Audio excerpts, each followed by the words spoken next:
Bonjour à tous, bienvenue sur Voir Autrement NC, la chaîne qui donne la parole à l'handicap. Ben voilà une nouvelle vidéo, on va parler écrivain d'une personne en situation de handicap. Donc si ce n'est pas encore fait, ben abonnez-vous, c'est gratuit. Cliquez sur la petite cloche pour recevoir une notification. Et je vous dis à tout de suite pour la suite de la vidéo.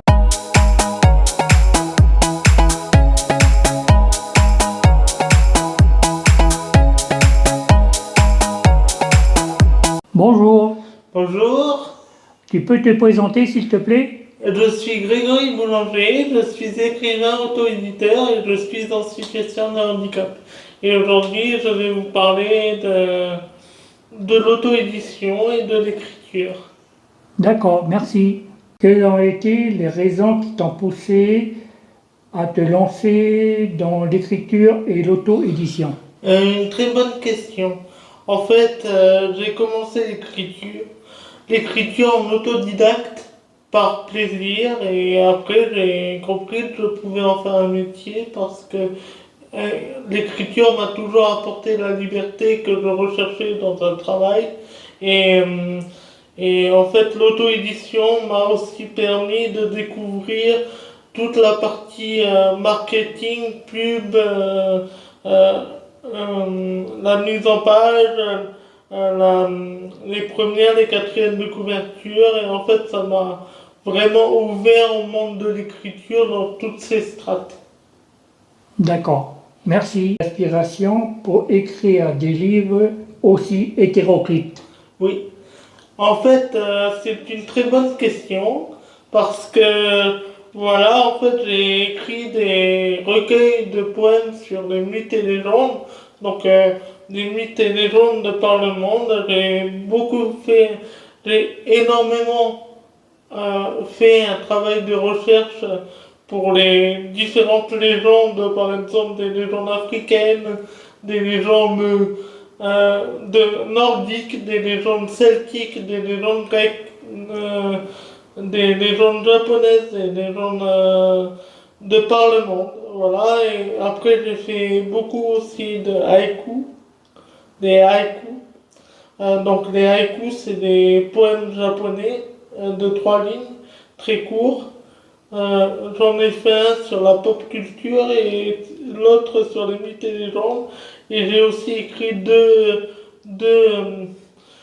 deux romans d'aventure fantastiques. D'accord, merci. Peux-tu nous parler de chacun de tes livres en détail? Tout à fait, comme je le disais plus en amont, en fait, là vous avez les deux recueils de 100 poèmes sur les mythes et légendes. Donc le voyageur, comme le nom l'indique, un voyageur qui découvre chacun des mythes, chacun des dieux, des déesses.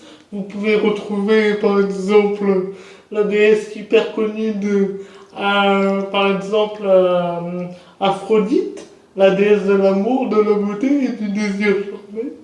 Athéna, la déesse de la guerre, Freya, Thor, Odin pour les Nordiques, euh, euh, euh, pour les, pour les Égyptiens, Sobek, Bastet, Thoth.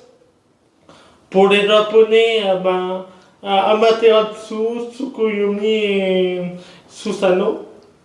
Et beaucoup d'autres que vous pouvez retrouver dans ces deux recueils. Dans celui-ci en particulier, le voyageur de la mythe, vous avez aussi des personnages historiques comme la pirate chinoise la plus connue du monde, euh, comme Gengis Khan.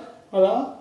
Après, je vais vous présenter mon autobiographie qui, comme son nom l'indique, en fait parle de mon handicap, parle en fait de mon parcours avec mon handicap et comment j'en ai fait une différence parce que je suis différent et je ne suis pas en situation de handicap. Là, vous avez, comme je le disais, les deux recueils de haïku. Donc là, vous avez Pop Haïku qui fait référence à la pop culture, les mangas, les animés, les, les séries, les films, les jeux vidéo. Là, vous avez un recueil de 300 haïkus sur les mythes et légendes, encore plus détaillé que les deux recueils du voyageur. Et pour terminer, vous avez... Attendez, j'arrive. Les deux romans d'aventure et fantastique, Assassin Conquérant, où nous pouvons retrouver 5 assassins conquérants qui en fait prennent des territoires par leur technique d'assassin et voilà. Voilà. Mais Voilà dis-moi, tout. comment en tout tu as écrit 7 livres, c'est Oui, ça? c'est ça. J'ai écrit 7 livres et ça m'a pris 3 ans. Et je suis actuellement en train d'écrire le 8e. Et, et en fait, pour être plus précis, j'en ai déjà écrit 10 à l'heure actuelle. D'accord. Mais ils ne sont pas encore corrigés. Donc on ne peut pas encore les compter comme livre sorti. D'accord. Ben, bravo. Et puis, Merci beaucoup. surtout, comment est-ce que tu me présentes là? Voilà, c'est pour quelqu'un qui est en situation de handicap, c'est pour ça que je tiens toujours à préciser que l'handicap ne empêche pas de faire les choses. Oui, et Voilà. comme je l'ai déjà mentionné, je suis différent et pas handicapé. Parce que, voilà, on peut prendre 2 minutes pour que je puisse voilà, juste expliquer aux gens qu'en fait, moi, je me considère pas en situation de handicap parce que je trouve que le terme handicap est réducteur parce que je peux absolument tout faire. Pas aussi vite ni aussi parfaitement que quelqu'un de tout à fait valide, mais je peux faire les choses. Et en fait, l'écriture ne me pose aucun problème.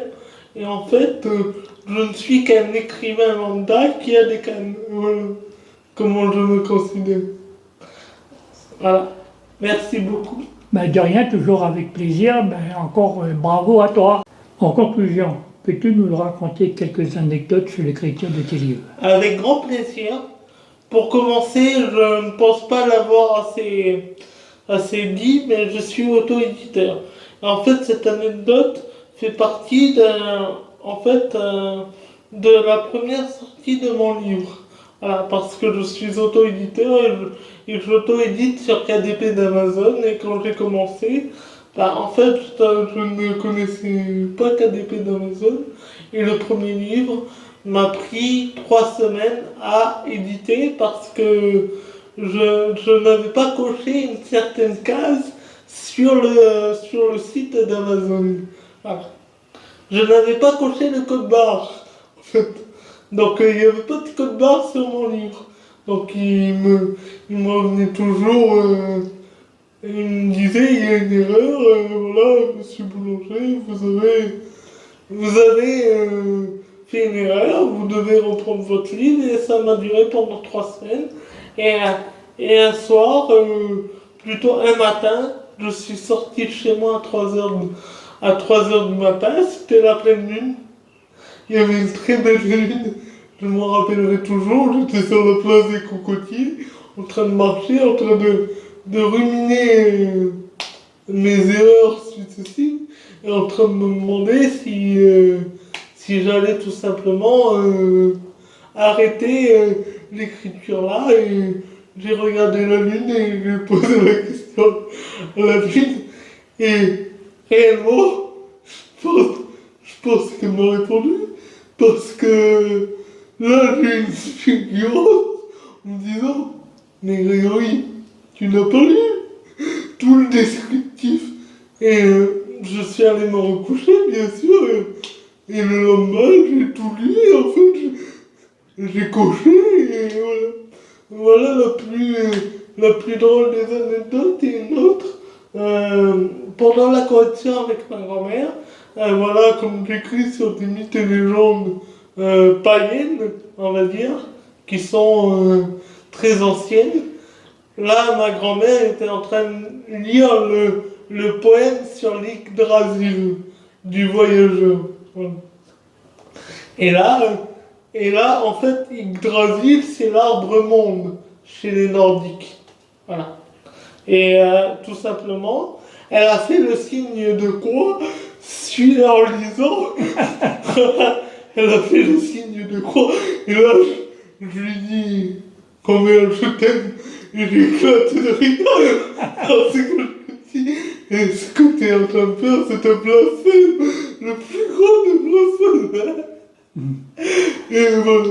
Ceci conclut les anecdotes. Ok, alors une toute petite dernière question. Oui. Quels sont tes projets pour 2025? Mes projets pour 2025 sont très simples. C'est de me faire connaître encore plus en Nouvelle-Calédonie. Donc, je suis très honoré de passer sur la chaîne Voir Autrement NC. Et je profite de ce petit remerciement pour vous dire de vous abonner en masse. Et que moi, à la fin de l'année, j'ai envie de voir un million d'abonnés sur cette très belle chaîne qui fait la part belle au handicap et aux gens différents et nous donne confiance en nous. Et je remercie Michel Boulanger qui est mon grand-père. Voilà. Je te remercie réellement, grand-père, pour tout ce que tu fais pour le handicap, pour le combat que tu mènes. Et voilà. Et pour finir, mes projets sont de sortir mes 10 livres cette année, me faire connaître encore plus en Nouvelle-Calédonie. Voilà. Et je remercie encore les abonnés de soutenir le travail de cet homme, Michel Boulanger, qui, sans lui, le handicap n'aurait pas le même visage aujourd'hui en Nouvelle-Calédonie. Voilà. Eh bien écoute Grégory, oui, alors les abonnés, oui c'est mon petit-fils et je suis très fier de lui. C'est pour dire toujours, je parle toujours que c'est mon combat, mais quelque part, c'est pour montrer que les personnes en situation de handicap ils sont capables de faire des choses. Donc, merci beaucoup déjà mon petit-fils, parce que pour les éloges que tu m'as fait là, ça me touche énormément. Tu connais ma sensibilité là-dessus. Donc, ben oui, alors les abonnés, ben abonnez-vous, bousculer cette chaîne-là pour qu'elle arrive à, voilà, 1 million, ce serait beaucoup, mais disons que déjà arriver à 1000 abonnés, ça serait tellement super. Non, Et puis surtout, mettez des commentaires, mettez des j'aime sous cette vidéo-là pour faire la référencer, sur la chaîne YouTube. Et puis, ben encore mon petit-fils, je te dis encore un grand merci. Merci de m'avoir ouvert les portes de ta maison pour venir chez toi, pour faire cette petite interview, qui m'a semblé très, très instructif. Et donc, encore une fois, grand merci à toi, prends bien soin de toi, et puis, ben, comme d'habitude, on se dit à bientôt. À bientôt.